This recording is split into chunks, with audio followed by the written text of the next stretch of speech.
seem to do pretty well going small island against their size. I mean, how comfortable are you going to be with that? Well, I think one of the things you have to just decide is, like, if you're going to be different, you have to be able to score. And so, like, Grant's skill in passing is really good for us, and he can stretch guys out a little bit that way. And then, I thought he did some things defensively, above the rim that were pretty impressive today. A couple blocks, and a couple nice plays, but he complements those other guys well, and he played well this weekend. And every night it's a little bit tougher once you get your name in the scouting report of the other team. So. It seems like it's challenging to teach young players how to adjust to the game and the NBA speed. But then there seems to be an added level of talk where every time he gets the ball, there's this weight of anticipation that comes from things. How do you coach to that and help him not to feel other than that? Yeah, I don't know if anybody not drafted in the top 2 or 3 has ever felt the kind of stuff that he feels when he touches the ball. I've talked about it in Boston a lot. I just want people to appreciate how good of a kid he is and how hard he's working to make the NBA.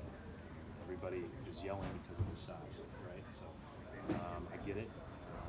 Every time he walks in the room, I say, man, he's tall, under my breath.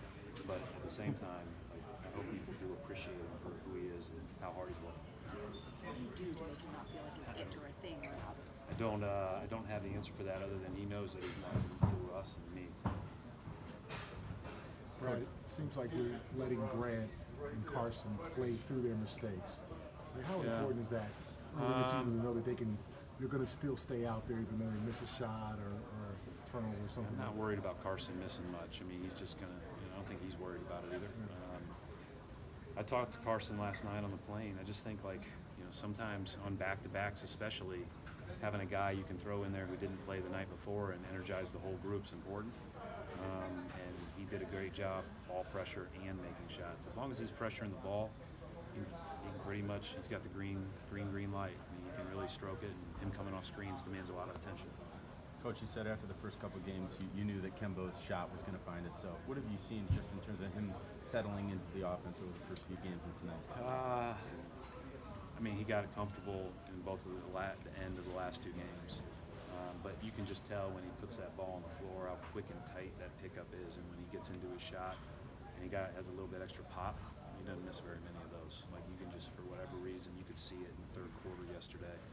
I said this many times, being around Isaiah, being around Kyrie, being around Kimba, you can just kind of see it.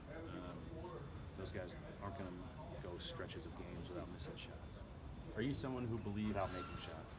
Are you someone who believes in players having specific, vision or playing really well in the same arenas consistently? I don't know. That's a good question for them. Good question for them. I mean, everybody loves playing in Madison Square Garden. Special place. And Kimba grew up here, so it's probably doubly special to him.